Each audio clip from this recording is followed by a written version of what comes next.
पूर्ण परमात्मा पाप कर्म दंड को भी काट सकता है। अभी तक जिस भी संत व महापुरुष से मिले उन्होंने यही बताया कि पाप कर्म फल भोगने से ही समाप्त होगा। वो प्रभु कौन है जो पाप कर्म को काट देता है, वो काल के बंधन से छुड़वा देता है। उसका क्या नाम है, पूजा की विधि क्या है? कृपया अवश्य सुनिए जगत गुरु तत्वदर्शी संत रामपाल जी महाराज के अमृत वचन।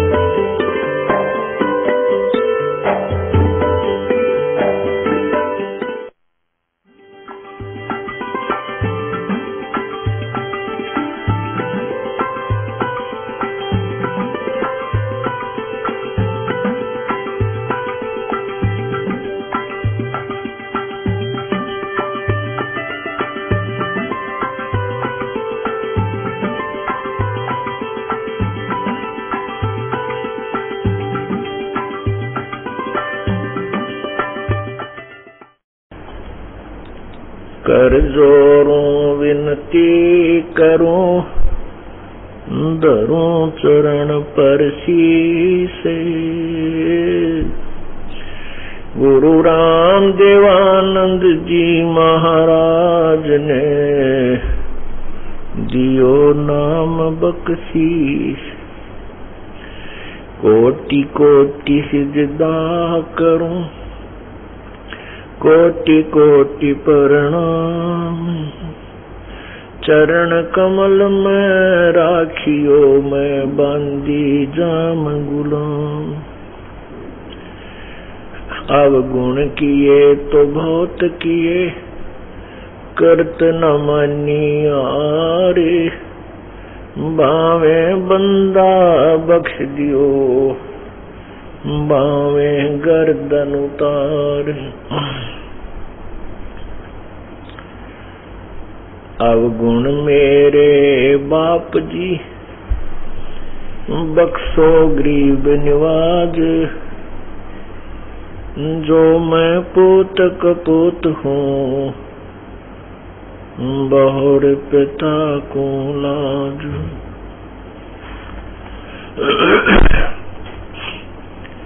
मैं अपराधी जन्म का, नक्सक बरे विकार। तुम दाता दुख भंजना, मेरी करो संभार। बंदे तो कर बंदगी, जे चावे दीदार। अवसर मानुष जन्म का, मिले न बारंबार। मानुष जन्म पाके, नहीं रटे हरि नाम। जैसे कुआ जल बिना, बनवाया किस काम।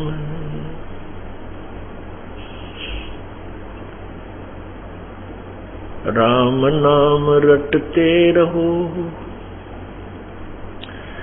राम नाम रटते रहो। जब तक घट में प्राण, कबहू तो दीन दयाल के बिन पड़ेगी कान।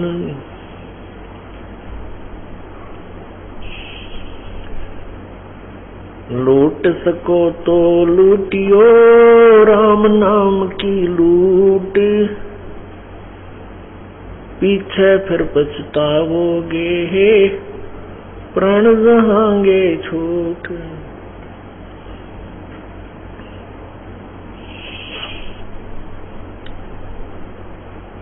राम नाम निज सार है, राम नाम निज मूल। राम नाम सौदा करो हो, राम नाम ना भूल। पृथ्वीपति चकवे गए जिनके चक्र चलंत, रावण सरीखे कौन गिने ऐसे गए अनंत।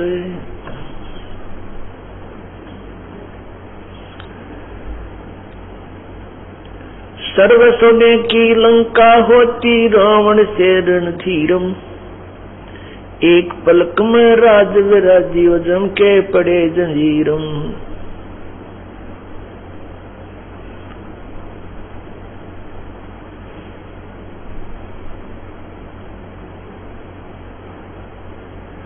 मर्द गर्द में मिल गए वो रावण से रणधीरी, भाई कंस के सीचाणोर से और हिरणा कुश बलबीर। तेरी क्या बुनियाद है तू जीव जन्म धर लेत, गरीबदास हरि नाम बिना ये खाली रह जा खेत। खाली खेत कुहेत से बीज बिना क्या होई।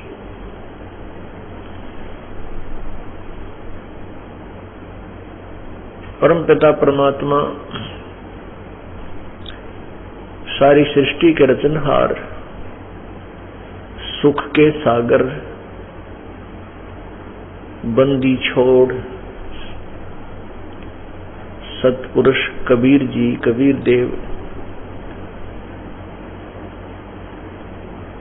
हम काल के जाल में फंसे हुए सभी प्राणियों को सावधान करने के लिए आते हैं, यथार्थ ज्ञान देते हैं, अपने मूल स्थान की जानकारी करवाते हैं कि जहां से हम आए थे, जहां पर हम जाने के बाद कभी दुखी नहीं होते, हमारी मृत्यु नहीं होती। प्रत्येक व्यक्ति को पता है कि मृत्यु निश्चित है। ये भी मालूम है कि ये जो भी संपत्ति, संतान जिसको हम अपनी मानते हैं, ये भी अपने साथ नहीं रहेगी जब हमारा यहां से जाने का समय आएगा। फिर भी हम इनसे चिपके हुए हैं और फिर भी हम मृत्यु से इतना डरते हैं, बहुत ज्यादा। ऐसा क्यों है? क्योंकि हम ऐसे लोग से आए थे जहां हम कभी मरते नहीं थे। अब यहां मरना हमें अच्छा नहीं लगता। बड़ी मुश्किल से तो हम कोई मकान बनाते हैं, बड़ी कठिनता से कोई सवारी गाड़ी का प्रबंध करते हैं, 100 दुआ करके प्रभु से कोई संतान मांगते हैं और फिर वो भी हमारी नहीं रहती। तो ये क्या व्यवस्था है यहाँ की? ये एक प्रत्यक्ष धोखा है हमारे साथ। लेकिन इसके साथ साथ हम इतने विवश हैं कि हमें पता है, लेकिन फिर भी हमारी बुद्धि स्थिर नहीं रह सकती कि ये जिसको हम अपना मान रहे हैं ये मेरा नहीं है।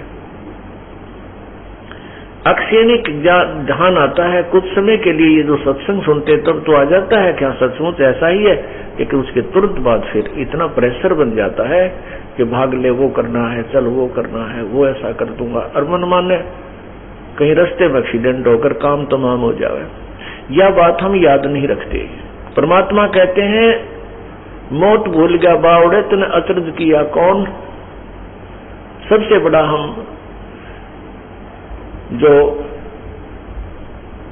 अचरज कर रखा है हमने, जो सबसे बड़ी गलती कर रखी है कि हम अपनी मृत्यु याद नहीं रखते कि हमने जाना है। और ये भी यहाँ कोई फिक्स टाइम को नहीं भाई कितने कब जाना है, या तो सेकंडों का हिसाब है। और जब तक जीवन शेष है, चाहे 100 वर्ष भी हम रहें, अंत में फिर भी जाना है। और इसका ये भी कोई खास पता नहीं है कि कब जाना हो जाए, और उसके बावजूद भी हम यहाँ लंबा ठिकाना बनाए बैठे हैं। तो ये ज्ञान सत्संग में आने से होता है, बार बार ज्ञान सुनने से होता है। ये नहीं है कि हम ये सोच करके हमें मरना है और कुछ ना करें, आत्मा लावाएं को नहीं, ऐसी कुछ नहीं, ऐसा नहीं कहा सतगुरु ने। उन्होंने ये बताया कि आप विवश हैं यहाँ पर, आप काल की जेल में हैं और काल की जेल में जो भी आपको मजदूरी दे रखी है या करनी पड़ेगी, नहीं तो सजा के पात्र और हो जाओगे। इस मजदूरी को करते हुए जो भी आपको ड्यूटी दे रखी है, कोई अधिकारी बना है, चाहे व्यापारी बना है, चाहे मजदूर या किसान या दुकानदार की सेवा उसे मिली है, फिर साथ में जो भी आपको परमात्मा ने संतान भेजी है, दी है, इनकी ड्यूटी लगाई है कि आपने ये कर्तव्य इनका करना ही है। तो ये हमारा इस जेल में यह सजा है, शर्म सजा हमें मिली हुई है, तो इसको भी ना करेंगे तो भी यहाँ के जेलर हमें सजा देंगे। यहाँ के जो अधिकारी बना रखे हैं ब्रह्मा विष्णु महेश, ये धर्मराज काल इस जेल का जेलर है, तो ये हमें सजा देंगे यदि हम ड्यूटी को नहीं करेंगे। तो इसके साथ साथ हमने एक काम और करना है, इतना हमें रिलैक्सेशन दे रखा है कि भक्ति भी कर सकते हो। और भक्ति हम पहले सोचते थे कि भक्ति वो लोग करते हैं जो जंगल में चले जाते हैं, घर त्याग जाते हैं, और वही लोग पार हो सकते हैं। हमें इतना समय नहीं, हम गृहस्थी व्यक्ति हैं, हमने तो 100 काम करने होते। ये भी काल का एक जाल था, एक धोखा है काल ने हमारे को दे रखा है कि नकली संतों के द्वारा ऐसी कठिन साधनाएं करवा दी, फिर उनमें कुछ सिद्धियां दे दी, उन सिद्धियों से किसी को लाभ किसी को हानि उन संतों ने कर दिया। फिर हम उन्हीं के मुंह की तरफ देखते रहे, उन्हीं से डरते रहे, और हमने यही सोच लिया कि ये संत ही मोक्ष प्राप्त कर सकते हैं जो घर बार त्याग कर एकांत में बैठकर साधनाएं करते हैं। ऐसा नहीं है, ऐसा किसी भी शास्त्र में प्रमाण नहीं है। गीता जी में लिखा है तीसरे अध्याय में कि अर्जुन, यदि तू घर काम छोड़ कर एकांत स्थान पर बैठ कर हठ योग करके साधना करेगा, तेरा निर्वाह कैसे होगा। गीता जी के 8वें अध्याय के 7वें श्लोक में लिखा है कि तू युद्ध भी कर और मेरा नाम भी जप। युद्ध से कठिन कोई कार्य नहीं होता, उसमें भी नाम जाप करने का आदेश दिया गया है। तो हम इस साधारण काम में तो खूब नाम रट सकते हैं। उसके लिए परमात्मा क्या कहते हैं, डिम्ब करे डूंगर चढ़े ये अंतर जीनी झूले, जग जाने बंदगी कने ये बोए सोल बबूले। जो हम देखते हैं डिम्ब कहते हैं दम्ब, पाखंड रचते हैं ये लोग, जो ऊंचे से स्थान पर बैठकर और आसन पदम लगाकर, कोई चमटा वमटा पलटा गाड़ कर, कोई त्रिशूल गाड़ कर, या कोई दोने लगाकर, या वैसे किसी वृक्ष के नीचे बैठकर ऐसे समाधिस्थ हुए नजर आते हैं। परमात्मा कहते हैं ये हठ योग कर रहे हैं, जिसके विषय में गीता जी में तुरंत बिल्कुल मना किया हुआ है और कहा है ऐसे लोग तो जो है ये पाखंडी होते हैं, ये ढोंगी होते हैं, और हठ योग करने से हानि होती है, लाभ नहीं। उनके विषय में कहा कि दम्भ करें, डूंगर चढ़े, यानी ऊंचे से टीले पर बैठ जाते हैं पहाड़ पर्वत पे, दूर से दिखाई जो बैठा महात्मा, दुनिया अपने आप आकर्षित होकर उनके पास जावे और उनकी पूजा में लग जाए, इस तरह के वो एक आकर्षण करते हैं। उसके लिए बता रहे हैं कि डिम्ब करें डूंगर चढ़े अंतर झीनी झूल, और दुनिया सोचे यो भक्ति करे यो बोवे सूल बबूल, क्योंकि शास्त्र विरुद्ध साधना करने से हानि होती है, लाभ नहीं होता। और इस तरह के जो हम ध्यान लगाते हैं, आंखें बंद करके कोई घंटे साधना करते हैं, ये हठ योग बताया है, और इसको करने से हानि होती है, लाभ नहीं होता। गीता जी अध्याय नंबर 16 के श्लोक 23 में कहा कि शास्त्र विधि को त्याग कर जो मनमाना आचरण करते हैं उनको न तो कोई सुख होता है और न ही उनको कोई सिद्धि प्राप्त होती है और न ही उनकी गति होती है, कोई मोक्ष नहीं होता। उसी के विषय में आदरणीय गरीबदास साहिब जी परमात्मा कबीर जी द्वारा प्राप्त तत्व ज्ञान को बता रहे हैं। केले की कोपीन है जो फूल पान फल खाही, नर का मुख नहीं देखते जो बस्ती निकट ना जाई। वो जंगल के रोज हैं जो मनुष्यों बिद के जाही, निस्जन फिरे उजाड़ में नो परमात्मा पावे नाही। क्या बताते हैं कि श्रद्धालु व्यक्ति परमात्मा की प्राप्ति के लिए घर भी त्याग देते हैं, राज को भी त्याग देते हैं। परमात्मा की ऐसा अनमोल तत्व है, उसके गुणों का जब ज्ञान हो जाता है ये प्राणी इतना प्रेरित हो जाता है, लेकिन उनको दिशा ठीक नहीं मिलती। जैसा कल के सत्संग में बताया था कि हमने जाना दिल्ली है बरवाला से, और हमारा उद्देश्य भी है और तड़फ भी है जाने की। हमें दिल्ली वाला मार्ग न मिलने से हम बठिंडा वाले मार्ग पर चल पड़े, सिरसा वाले मार्ग पर चल रहे हैं और स्पीड भी पूरी है, लेकिन हमारी दिशा गलत होने से मंजिल दूर है और दूर ही होती जा रही है। इसी प्रकार क्या बताते हैं कि जो श्रद्धालु घर त्याग करके और इतना त्यागी बन गए कि मैंने संसार की किसी वस्तु की आवश्यकता नहीं, जंगल में जाकर वस्त्र भी उतार दिए, केवल एक केले के पत्ते को पर्दे पर लगा करके भजन करते फिर रहे। कहीं बैठकर, कभी जंगल में इधर गए, कभी उधर गए, खड़े होकर। तो उसके लिए बताते हैं कि कुछ ऐसे भी व्यक्ति हैं जो इंसानों से छुपते फिरते हैं कि मुझे कोई मनुष्य ना देख ले, मेरी भक्ति भंग ना हो जाए। ऐसे भी संत साधु बहुत हैं। उसके विषय में क्या बताते हैं, एक ये दास जब सर्विस किया करता था सन 1988 में, 17 फरवरी सन 1988 अमावस्या के दिन, फाल्गुन के अमावस्या के दिन इस दास को उपदेश प्राप्त हुआ था। उसके बाद 1994 तक 7 वर्ष 6 वर्ष दास ने, 7 वर्ष फरवरी से प्रारंभ हो गया था, सर्विस भी की। तो उसमें जैसे भी ऑफिस में बैठ जाते थे, अपने कुलीग होते थे और उनसे चर्चा चलती थी भक्ति के बारे में।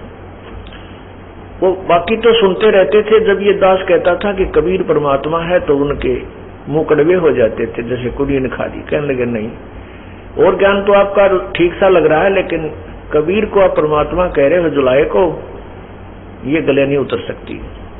तो फिर वो अपनी चर्चा शुरू कर देते थे। उनमें से एक गुप्ता जी थे, वो कहता है कि साधु तो आपने देखे को नहीं है।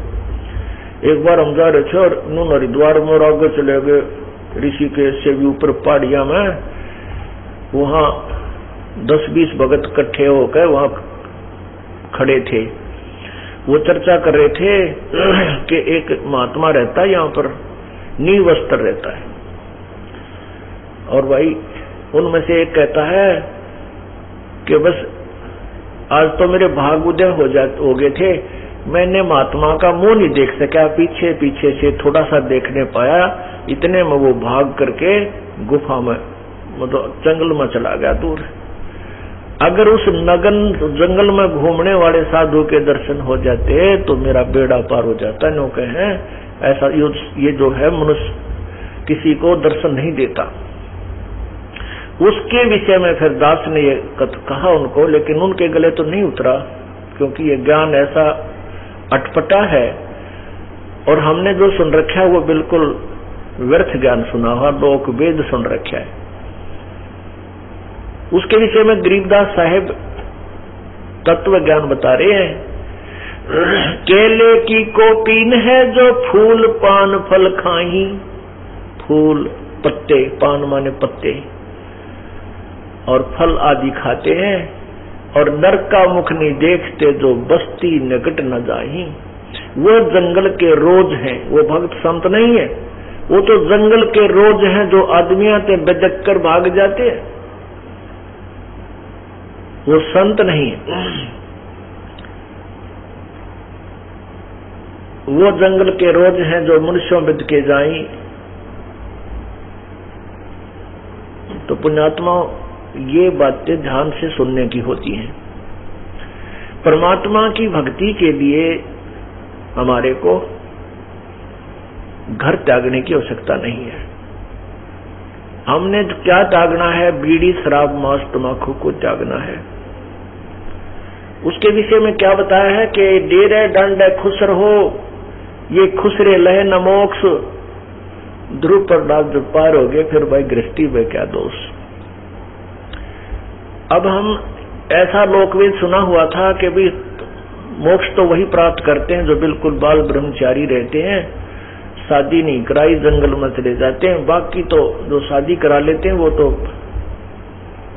कहने का भाव ये है कि वो भक्ति योग्य नहीं रहते। ऐसी भावना रखी थी और हम फिर भी भक्ति करते थे, क्योंकि आत्मा नहीं रह सकती भगवान की भजन बिना। इसकी खुराक ही प्रभु की महिमा और उसका भजन है।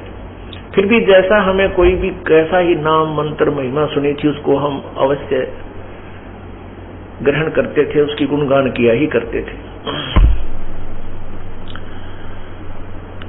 तो इस प्रकार हम जब साधना ठीक नहीं कर पाते हैं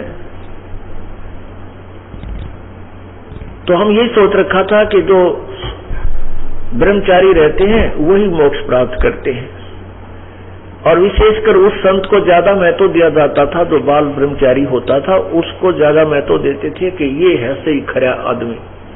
उसके विषय परमात्मा कहते हैं कुछ तो जानते सोचो, जितने भी महापुरुषों के तुम गुणगान करते हो, मीराबाई शादीशुदा थी, 4 साल ब्याह के बाद उसके पति की मृत्यु हुई। ध्रुव शादीशुदा था।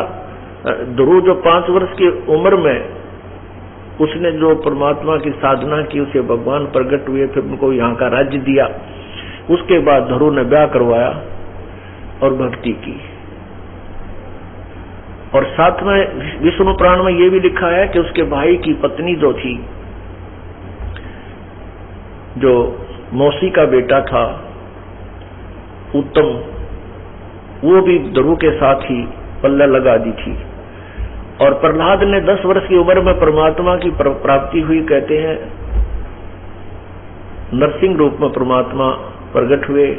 उसके बाद प्रहलाद ने ब्याह करवाया और प्रहलाद का पोता जो था राजा बलि था, जिसने 100 अश्वमेध यज्ञ की थी और जिसमें 52 रूप धार के भगवान आए थे, वो बैलोचन का पुत्र था। प्रहलाद का पुत्र बैलोचन, बैलोचन का पुत्र बलि था, राजा बलि। तो कहने का भाव ये है, परमात्मा क्या कह रहे हैं कि यदि बाल ब्रह्मचारी रहने से ही मुक्ति मिलती है तो ये जितने इजड़े हैं ये सारे ही पार होने के अधिकारी हो गए। ऐसा नहीं, परमात्मा कहते हैं गृहस्थी बुरी नहीं लेकिन दुराचार बुरा है। क्या बताते हैं कि डेरे दंड खुश रहो, खुसरे लेना मोक्ष। ध्रुव प्रहलाद उधर गए, फिर डेरे में क्या दोष। इसका भाव ये है कि जैसे ये भी नहीं है कि जैसे इजड़े पार ना हो सकते। कहने का भाव ये नहीं है कि परमात्मा का कि खुसरे पास नहीं, पार नहीं हो सकते। भक्ति से, नाम से, विधि से पार हो जाएगा। वो बाल ब्रह्मचारी भी मोक्ष प्राप्त करेंगे जिनको साधना ठीक मिल गई। हमारी जो धारणा थी कि केवल ये ही पार होते हैं और पार हो ही नहीं सकते, इसको हटाने के लिए अंधेरे को तब ये ज्ञान सुनाया परमात्मा ने कि डेरे दंड खुश रहो और ये खुश रे लेना मोक्ष। यदि केवल बाल ब्रह्मचारी रहने से मुक्ति हो तो तुम्हारा नंबर नहीं आ सकता। ये जो ना हिजड़ों का ही नंबर पहले आए नहीं, और भक्ति ही करनी पड़ेगी दोनों को ही, ब्रह्मचारी है उसको भी और ना है उसको भी, लेकिन दुराचारी नहीं होना चाहिए। तो उसमें भक्ति जो जितनी करेगा, चाहे ब्रह्मचारी करो चाहे गृहस्थी करो, उस भक्ति से मोक्ष होगा। ये तो एक नाम की मजदूरी है, जो जितनी कर लेगा वह उसके साथ होगी, वो कमाई उसके संग रहेगी। तो पुण्यात्माओं इतना अंधेरा कर दिया था कि हमारा भक्ति से भी मन उठने लग गया था कि मोक्ष तो वही प्राप्त कर सकते हैं जिन्हें दाढ़ी दूध बढ़ा रखी है, गल में माला डाल रखी है, धूना पर तपते हैं, धूने लगा करके चारों तरफ अग्नि बाल करके उनमें तपस्याएं करते हैं। तो परमात्मा कहते नहीं, वो साधना मोक्ष की नहीं है।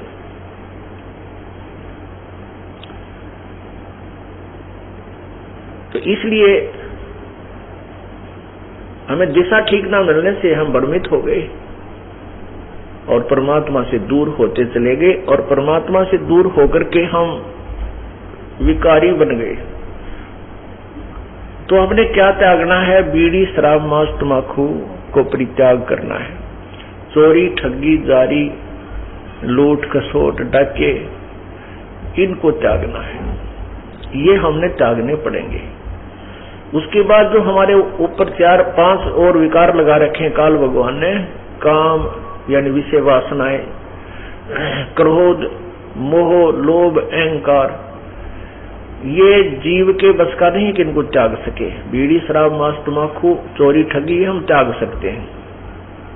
इनको नॉर्मलाइज करने के लिए काम, क्रोध, मोह, लोभ, अहंकार, इसके लिए परमात्मा ने तरीके बताए हैं, विधि बताई है, इसका ट्रीटमेंट बताया है कि सत्संग विचार सुने, उनके ऊपर पूरा विचार करे अर्थात ज्ञान।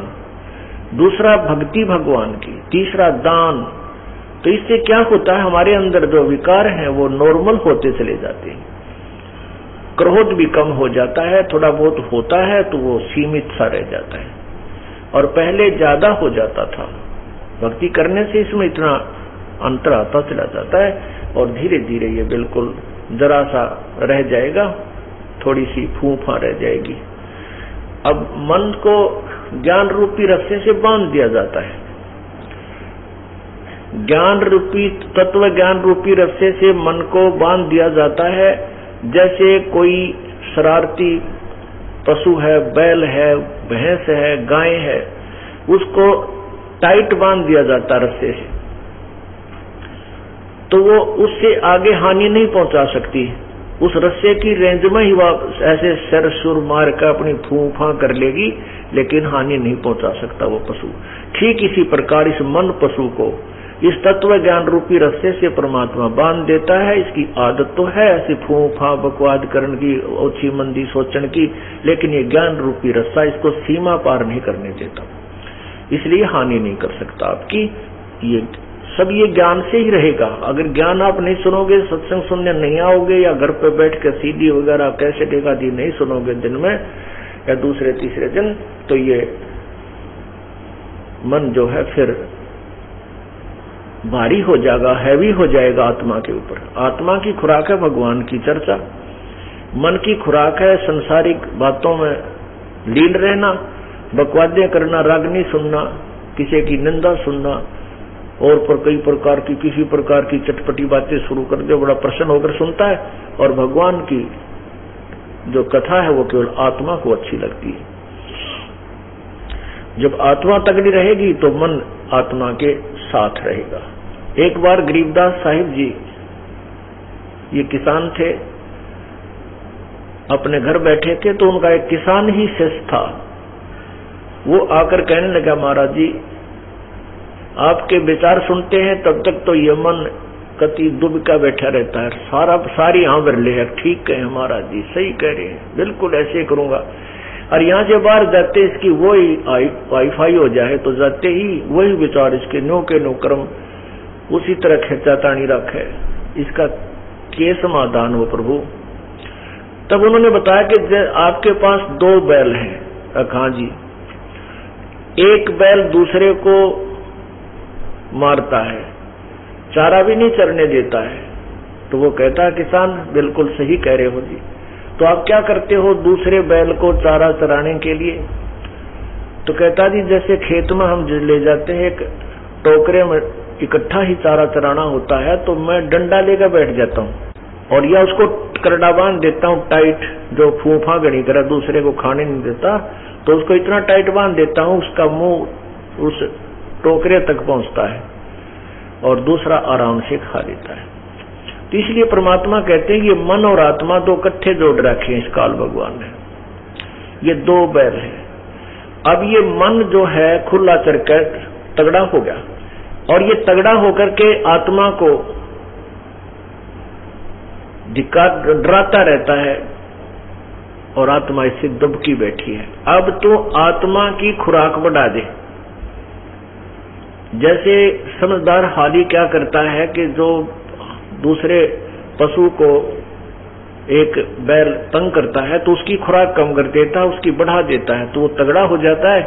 उस शरीफ ने तो मारना ही नहीं उसको, शरीफ बैल है वो नहीं मारता कभी दूसरे को। वो तगड़ा जब हो जाता है तो वो दूसरा कमजोर हो जाता है, तो उसकी आप ही मतना पड़ती उस तगड़े की तरफ सींग सांग पिनाण की। तो इसी प्रकार परमात्मा कहते हैं कि जब तुम आत्मा की खुराक बढ़ा दोगे या मजबूत हो जाएगी, तगड़ी हो जाएगी, फिर ये मन इसके अनुकूल होने लग जाएगा। मन इसको आत्मा इसको घसीट लेगी, अपने साथ घसीटती रहेगी और अन्य मार्ग पर नहीं जाने देगी। अभी ये आत्मा को घसीट ले जाता है, अपनी मर्जी चलाता है। इसलिए पुण्यात्माओं, सत्संग में आने से ज्ञान होता है अपने को कि हमने क्या करना चाहिए।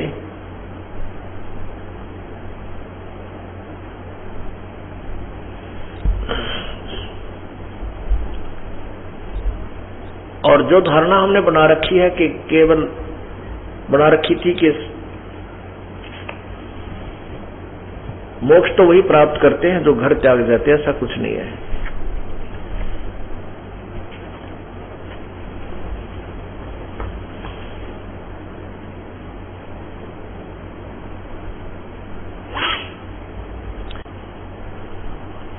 परमात्मा गरीबदास साहिब जी हमें क्या बताना चाहते हैं? अवगत महल की सुन बात, एका एक संग ना साथ। सतलोक में चलने की, यदि यहाँ से छुटकारा पाना चाहता है काल के जाल तय, तो हमारे ज्ञान के ऊपर गहनता से विचार करो।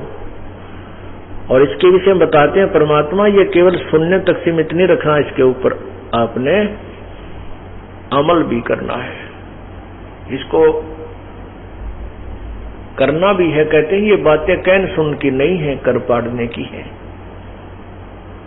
ये जो भी आपको ज्ञान दिया जाता है ये केवल सुनने तक सीमित नहीं रखना है, इसके ऊपर आपने इसका अनुसरण करना है, बहुत कोशिश करनी है इसके ऊपर चलने की, जो ज्ञान बताया जाता है। अवगत महल की सुन बात, एका एक संग न साथ। यहां से जब चलोगे कोई साथी नहीं होगा, अकेले ही जाना होगा। कहां? सतलोक में जब हम चलेंगे, जहां से हुआ सकल जहान, ओंकार पंच विमान।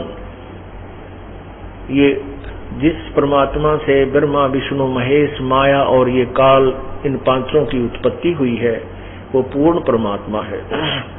ब्रह्मा विष्णु शंकर आदि, अवगत ध्यान सुन समाज। कर्तृम ख्याल बाजी कीन, पांचों तत्व हैं गुण तीन। कूरम कच्छ मच्छ कीन, धौल और शेष थम्बादीन। धरणी गगन पानी पवन, चंद्र सूर 14 भवन।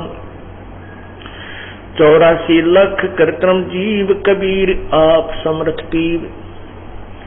परमेश्वर कबीर परमात्मा, समर्थ भगवान, पीव माने पति स्वामी, सबका मालिक। समर्थ यानी सर्वशक्तिमान, वो कबीर परमात्मा है जो सबका मालिक है, जिसने सभी ये सृष्टि रची है।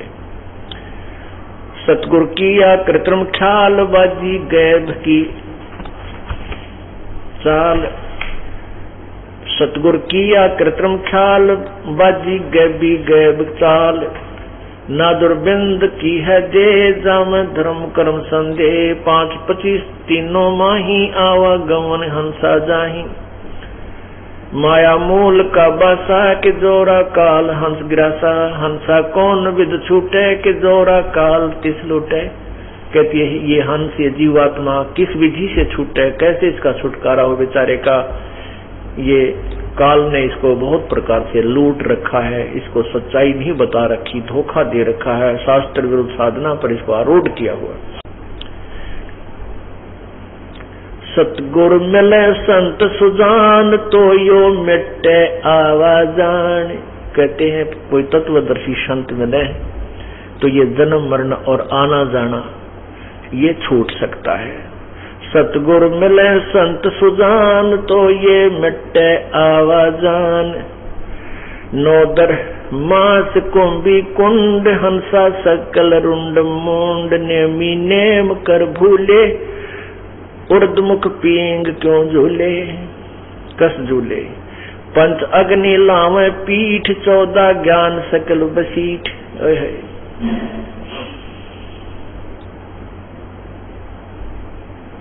सतगुरु मिले संत सुजान, तो भाई मिटे आवाजान।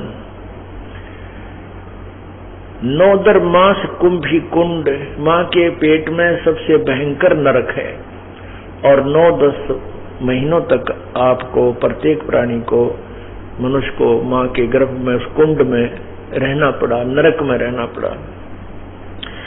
और सभी जीवात्मा उसी नरक के अंदर दुखी होकर के, दुख भोग करके बाहर आती हैं।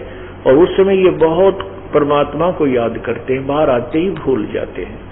अब क्या बताते हैं कि साधना गलत करने से, शास्त्र विरुद्ध साधना करने से अब क्या बना है।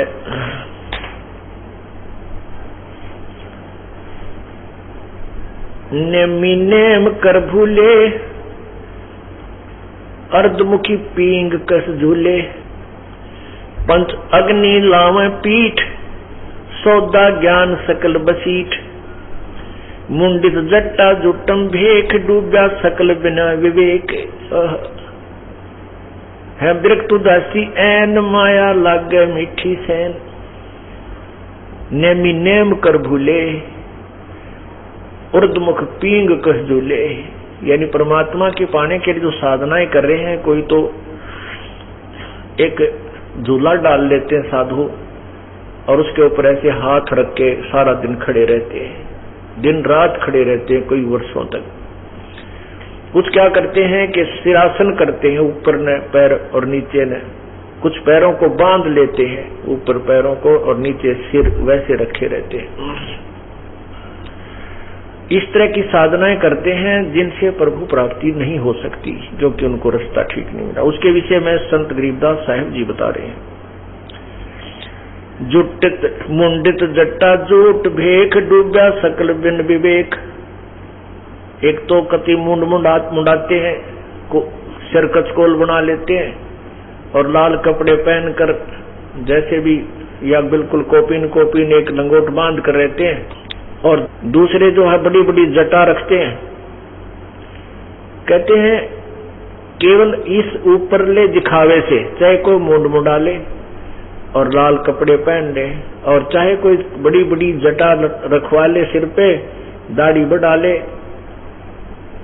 लेकिन साधना ठीक नहीं मिली, शास्त्र विरुद्ध साधना करते रहे, तो दोनों ही हानि में है। कहते हैं डूबा सकल बिन विवेक, मुंडित और जट्टा जुटम भेख। मुंडित जिन सिर मुंडवा रखा है, और जटा जुटम जिन अच्छी बड़ी बड़ी जटा बढ़ा रखी है और वो ऊंचे तक बांध रहा सिर पे। कहते हैं डूबा सकल बिना विवेक। ये सब बिना विवेक के, बिना तत्व ज्ञान के डूब गए, इनको मोक्ष प्राप्ति नहीं हुई।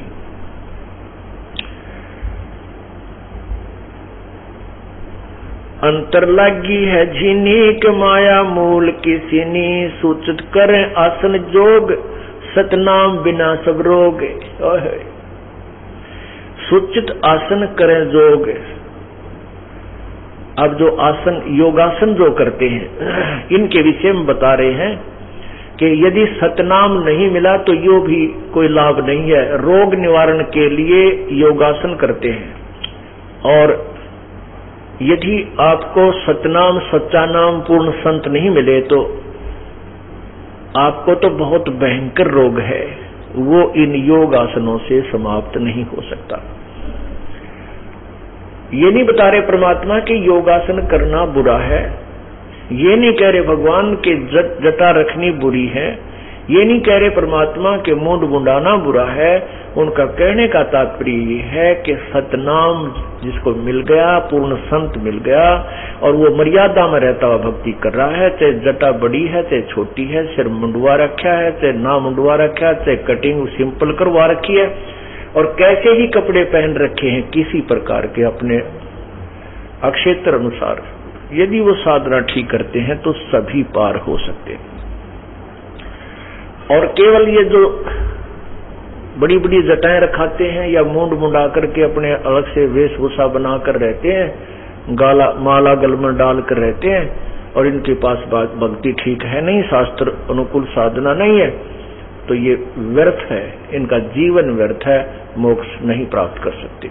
इतनी सी बात समझाने के लिए ये सभी पॉइंट विस्तार से बताने पड़ते हैं। तो यहाँ क्या बता रहे हैं, सोचत करे आसन जोग, सत नाम बिना सब रोग। कौन सा रोग? जग सारा रोगिया रे, जिन सतगुरु वैद न जान्या। जग सारा रोगिया रे, जग सारा जिन सतगुरु वैद न जान्या। जग सारा रोगिया रे। भाई जन्म मरण का रोग लगा है या तृष्णा बडरी खांसी। जन्म मरण का तृष्णा बडरी खांसी। आवागमन की डोर गले में पड़ी काल की फांसी। जग सारा जिन सतगुरु वैद न जान्या। जग सारा रोगिया रे, जग सारा रोगिया रे, जिन सतगुरु वैद न जान्या। जग सारा रोगिया रे, जग सारा रोगिया रे, जिन सतगुरु वैद न जान्या। जग सारा रोगिया रे। भाई साचा सतगुरु कोई न पूजय, झूठो जगपतियासी। साचा सतगुरु कोई न पूज, झूठो जगपतियासी। अंधे की मां गई अंधे नय मार्ग कौन बतासी। जग सारा रोगिया रे, जिन सतगुरु वैद न जान्या। जग सारा रोगिया रे, जग सारा रोगिया रे, जिन सतगुरु वैद न जान्या। जग सारा रोगिया रे। भाई देखा देखी गुरु शिष्य बन गे, किया न तत्व विचारा। देखा देखी गुरु शिष्य बन गे, किया न तत्व विचारा। गुरु शिष्य दोनों के सिर पे उकाड़ ठोके पंजारा। जग सारा रोगिया रे, जिन सतगुरु वैद न जान्या।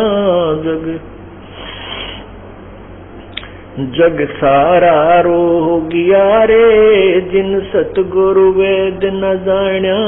जग भाई सार शब्द सर जीवन बूटी, गस गस अंग लगावे। सार शब्द सर जीवन बूटी, गस गस अंग लगावे। कहे कबीर तुम सत कर मानो, ये जन्म मरण मिट जावे। जग सारा रोगिया रे, जग सारा रोगिया रे, जग सारा रोगिया रे, जिन सतगुरु वैद न जान्या। भाई सार शब्द सर जीवन बूटी, गस गस अंग लगावे। सार शब्द सर जीवन बूटी, गस गस अंग लगावे। कहे कबीर तुम सत कर मानो, ये जन्म मरण मिट जावे।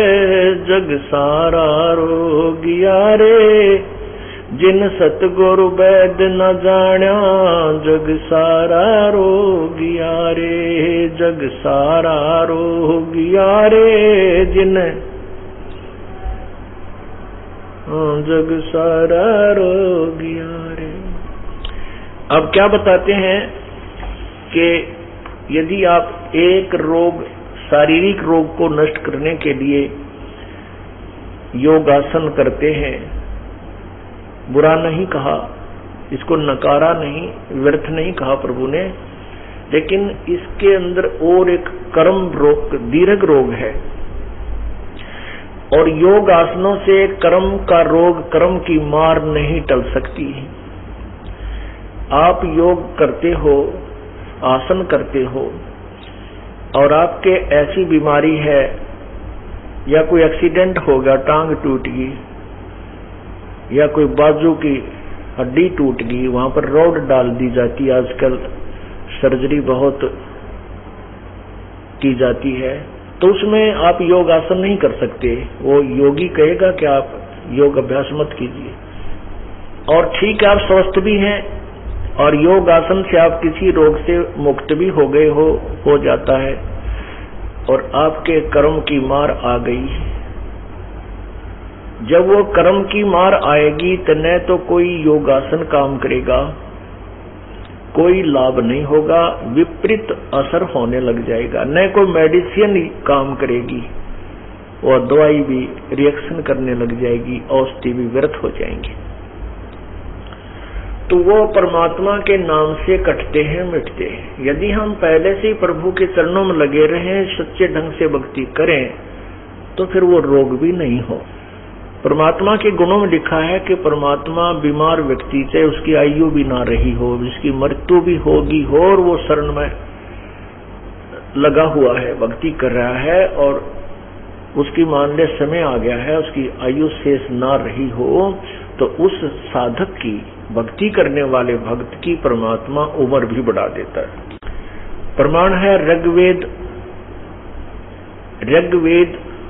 मंडल नंबर 10 सूक्त नंबर 161 और मंत्र नंबर 2 में। ये देखिए ऋग्वेद। पुण्यात्मा वेदों को पूरी सृष्टि सत्य मानती है कि वेदों में जो लिखा वो सही है। ये है ऋग्वेद, और इसके मंडल नंबर 10 में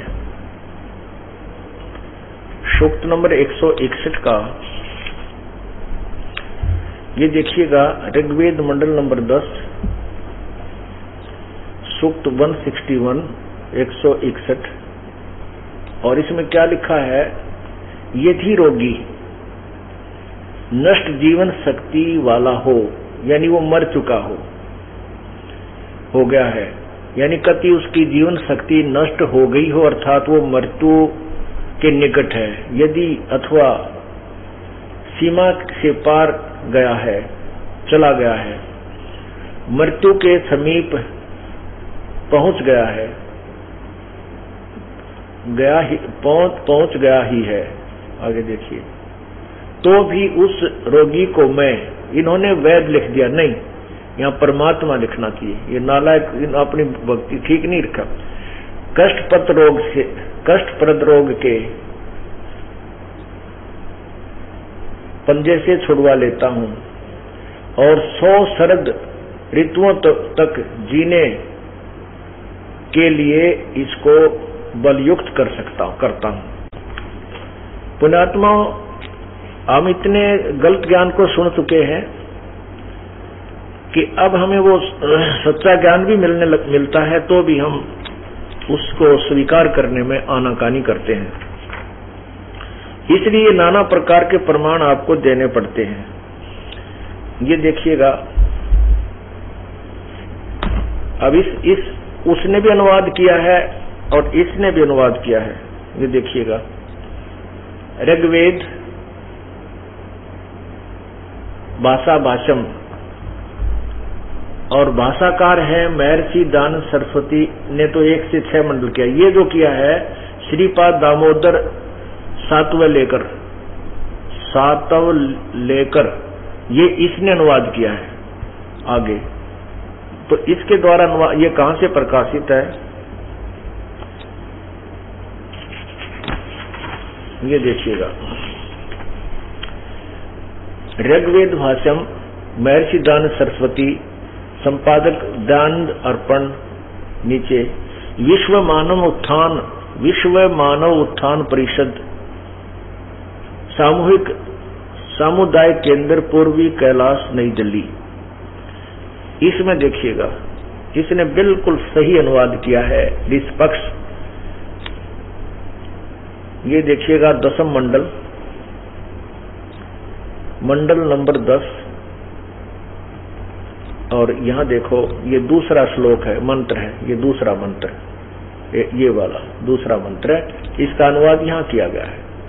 यदि अक्षिता आयु, ये इसकी संस्कृत है, यदि व प्रेत, यदि रोगी की अक्षीण आयु हो गई हो, यदि वह इस लोक से चला गया अर्थात मर गया है, मर भी गया है,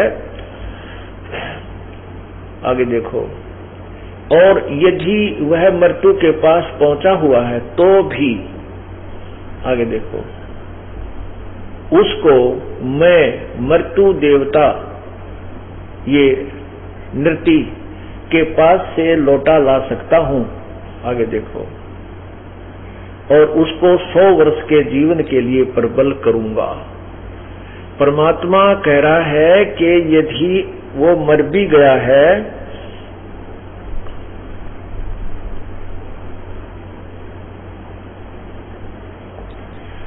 और उसकी आयु शेष नहीं रही है तो भी मैं उसको उस मृत्यु देवता से भी छुड़वा लाऊं, भगवान कहते हैं ये, क्योंकि वेदों में पूर्ण परमात्मा की महिमा है। और जो महर्षि दानंद के जो कट्टर अनुयायी बन गए, उन्होंने महर्षि दानंद की ही उस सोच को प्रबल रखा, जिसकी नकारात्मक सोच है। ना आध्यात्मिक ज्ञान था महर्षि दानंद जी को, ना कोई खगोल भूगोल का ज्ञान था। क्योंकि महर्षि दानंद जी कहते हैं सत्यार्थ प्रकाश के समोल्लास नंबर 7 में कि साधक के भक्ति करने वाले के पाप अक्षमा नहीं होते, जबकि यजुर्वेद अध्याय नंबर 8 के मंत्र 13 में 7 बार लिखा है भगवान की महिमा में कि पूर्ण परमात्मा अपने साधक के घोर पापों का विनाश कर देता है। इससे सिद्ध है कि महर्षि दानंद को वेद ज्ञान बिल्कुल नहीं था, केवल वो एक संस्कृत भाषा के जानकार थे और भाषा का काम केवल अपने विचारों को दूसरे तक पहुंचाना होता है। और वो वेद ज्ञान से अपरिचित होने के कारण भी सत्य संदेशा जो वेदों का है वो जनता तक नहीं दे सके, अपना भी जीवन व्यर्थ किया और लाखों लोगों को बर्बाद कर चले गए। अब उसको रीसेट करने के लिए दास का प्रयत्न है, ना किसी से कोई द्वेष है और न ही किसी ऋषि महर्षि से हमारा कोई पर्सनल कोई रंजिश है। हाँ, इतना जरूर है कि जिन्होंने गलत ज्ञान जनता को दिया उसको ठीक करने के लिए उनके द्वारा लिखे गए शास्त्रों को दिखाना पड़ता है, और तभी जनता को समझ में आता है श्रद्धालुओं को कि सचमुच ज्ञान क्या है और अज्ञान क्या है। वेदों को सभी सत्य मानते, तो इसलिए ये आपको प्रमाण देना पड़ रहा है बार बार, और इतने प्रमाणों के साथ बताया जाता जब ये किते हृदय में समाता है। और बिना प्रमाण के हम सुनते रहे ऋषियों महर्षियों संतों और गुरुओं ब्राह्मणों से, वो कहते रहे कि हम वेदों से ज्ञान बता रहे हैं, वेदों में ऐसा लिखा है, गीता जी में ऐसा लिखा है, तो हमने उन पर विश्वास किया कि संस्कृत के जानने वाले हैं, इन्होंने वेदों को ठीक से जाना है। लेकिन अब पता चला उनको तो वेद ज्ञान बिल्कुल ही नहीं था, वो तो -0 थे आध्यात्मिक ज्ञान के अंदर। न उनको गीता के विषय में ज्ञान था, न उनको वेदों के विषय में ज्ञान था, न ही उनको पुराणों के विषय में स्पष्ट ज्ञान था। और समय ज्ञान यही देते रहे कि पुराणों में ऐसा लिखा। यदि उनको पुराणों का विज्ञान होता तो वो नहीं बताते कि ब्रह्मा विष्णु महेश के कोई माता पिता नहीं है, जबकि पुराणों में स्पष्ट लिखा है कि ब्रह्मा विष्णु महेश के माता पिता हैं, इनकी जन्म मृत्यु होती है। ये स्वयं भी स्वीकार करते हैं कि हमारा जन्म और मृत्यु होता, हम अविनाशी नहीं है। दास का इतना ही कहना है कि सदग्रंथ आज भी हमारे पास हैं, आप इनको पुनर्पढ़ सकते हैं। आज लाभ हमें ये हो गया कि सभी शिक्षित हैं, सभी बहन भाई बेटे बुजुर्ग माई भाई सभी शिक्षित हैं, और हम खुद देख सकते हैं कि दास गलत कह रहा या ठीक कह रहा। पहले तो हम चेक नहीं कर सकते थे क्योंकि हम अनपढ़ थे, हमारे पूर्वज अनपढ़ थे, अशिक्षित थे। अब हम अक्षर ज्ञान युक्त भी हैं और साथ में आध्यात्मिक ज्ञान आपके स्पष्ट है, समक्ष है, आप खुद भी इसका विचार कर सकते हैं। तो क्या बताया है, जग सारा रोगिया रे, जिन सतगुरु वैद नहीं जाना, जग सारा रोगिया रे। जन्म मरण का रोग लग गया या तृष्णा बढ़ गई खांसी, और आवागमन की डोर गले में पड़ी काल की फांसी। अब हम परमात्मा पर पूर्ण आश्रित हो जाएंगे तो हमारे रोग ही ना होने देंगे प्रभु। और यदि कोई भयंकर कर्म की मार आ भी गई तो कहते हैं सूली की सजा को सूल में टाल देंगे। ऐसे गुण है परमात्मा के। अब हम इतने कमजोर हो गए, ज्ञान ना सुनने से हमारी बुद्धि इतनी कमजोर हो चुकी है कि कोई भी किसी की महिमा सुनते हैं कि वो व्यक्ति योग सिखाता है, हम उधर ही चद्दर ठाक भाग लेते हैं, योग कर आएंगे, रोग कटाएंगे। और योग करने जा रहा है, रास्ते में एक्सीडेंट हो गया, उस योगी तक पहुंचा भी कोई नहीं, वो कर्म की ऐसी मार आ गई। तो पुण्यात्माओं, पहले हमने कर्म की मार को सेट करने के लिए, उसको नॉर्मलाइज करने के लिए, सूली को सूल में बदलवाने के लिए परमात्मा की भक्ति करनी होगी। परमात्मा की भक्ति करने से ही हमें सर्व लाभ होंगे। कहते हैं दास गरीब तबीब सतगुरु बंदी छोड़ कबीर है। दास गरीब तबीब सतगुरु बंदी छोड़ कबीर है। तबीब का अर्थ होता है वैद्य, डॉक्टर, और सभी वैद्यों के वैद्य, सभी भगवानों के भगवान कबीर परमात्मा है।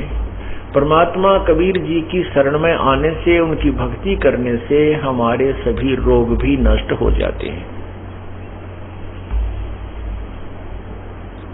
इसलिए उस वैद्य को ही हमने ढूंढना चाहिए। कहते हैं ये जन्म मरण का रोग लग गया, ये जन्म और मृत्यु का दीर्घ रोग है, ना ब्रह्मा का कटा है, ना विष्णु जी का, ना शिव जी का, और न ही किसी ऋषि देव का कटा है, क्योंकि उन्होंने शास्त्र अनुकूल साधना प्राप्त नहीं की, पूर्ण संत से वो परिचित नहीं हो पाए, उनसे ज्ञान ग्रहण नहीं किया, और उनके अनुसार बताई साधना आजीवन न करने से जन्म मृत्यु का रोग ज्यों का तो बना रहा। और यहाँ की जो तृष्णा है, इच्छा है, ये कोठी बना लूं, कार ले लूं, ऐसा कर दूं, वैसा कर दूं, ये तृष्णा रूपी खांसी हर समय हमारे अंदर ये खुलखुल होती रहती है। अर्थात ये इच्छाएं उस खांसी वाले रोग की तरह उठती ही रहती हैं। किसे परमात्मा कहते, इच्छा दासी जम की खड़ी रहे दरबार, और पाप पुण्य दो वीर हैं या सतखसमी नार। इच्छा जो है ये संस्काल की सबसे पहले जो है बेड़ी है, जो हमें यहाँ फंसा के रखता है, और पाप पुण्य दो वीर हैं, ये काल के भाई हैं। ये पाप और पुण्य हमें यही फंसा कर रखते हैं। अब यहाँ पर आपके एकदम धक से ही होगी कि पुण्य भी कैसे फंसाते हैं। पुण्य ऐसे फंसाते हैं, शास्त्र विरुद्ध साधना करने वाले पुण्य करते हैं। और ये भी कहते हैं कि भी भगवान की भक्ति कोई कैसा भी करता है, उनको अवश्य लाभ मिलता है। जैसे किसी ने जो भी दान धर्म किया, जैसा कर्म किया, उसका फल भी मिलता है। ये भी एक नियम है प्रभु का। आपने दान किया, आपने दान किया, कुत्तों को रोटी डाल दी, चिड़ियाओं को, पक्षियों को दाना ऊपर दाना डाल दिया, कहीं जाकर के भंडारे कर दिए। अब लाभ तो पुण्य, उसका फल तो मिलेगा आपको, लेकिन वो फल व्यर्थ होगा, वो काल के जाल में फंसाए रखने वाला होगा। कैसे, जैसे आपने देखा होगा कुछ ऐसे कुत्ते हैं जो एसी गाड़ियों में चलते हैं, मनुष्य उनका ड्राइवर होता है, और वो या तो मालिक वाली सीट पर बैठते हैं, नहीं ड्राइवर के बराबर में बैठ कर खूब अच्छी तरह बाहर की तरफ दृष्टि घुमाते हुए चलते हैं। और उनके लिए अलग से एक विशेष स्पेशल रूम होता है, उसके अंदर कूलर लगे हुए होते हैं। आजकल तो एसी तक का प्रबंध उन कुत्तों के लिए होने लगा है। और वेटरनरी सर्जन, डंगरों का डॉक्टर उनको दूसरे तीसरे दिन हफ्ते में चेक करने आता है उसको, और उस कुत्ते को साबुन से नहलाया जाता है, अच्छे व्यंजन खिलाए जाते हैं जो मनुष्य शरीरधारी प्राणी को भी उपलब्ध नहीं होते, वो ऐसे आहार करता है। अब वो कुत्ता पहले मनुष्य जीवन में था, और उस मनुष्य जीवन में उसने पुण्य किए, लेकिन अविधि पूर्वक किए, और उनके फल तो मिला, जैसे कर्म करता है वैसा फल मिलता है, पुण्यों का भी मिलता है और पापों का भी मिलता है। तो उस पुण्य से वो पशु योनि में जाने से नहीं बच सका, कुत्ता बन गया, और कुत्ते की योनि में उसको वो सुविधा मिल गई जो एक आम साधारण मनुष्य को भी नहीं है।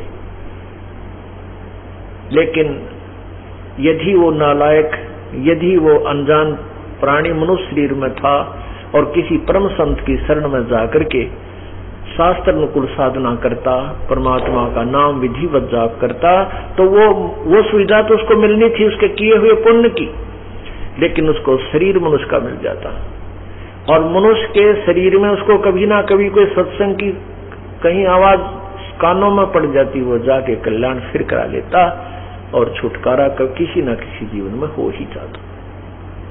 तो यहाँ यही बताना चाहते हैं कि पाप पुण्य दो वीर हैं इस काल के, इच्छा दासी जम की, जम माने काल की, यम की। ये खड़ी रहे दरबार, ये पक्की ड्यूटी ले रखी है इसने इस जीव को यहाँ फंसाए रखने की, मेरे ये हो जाए भगवान, यह हो जाए परमात्मा। समय में भी ये सोचे जा है। एक कवि ने बना रखा है, भक्त ने एक शब्द, उसमें कहा कि रनर धोखे धोखे लुट गया आगे अंत घड़ी, आया बुढ़ापा बैरी और पड़ी परिवार में ममता गहरी, पोता ब्याह लो या मन में रहरी, अकेली करवा दो खड़ी।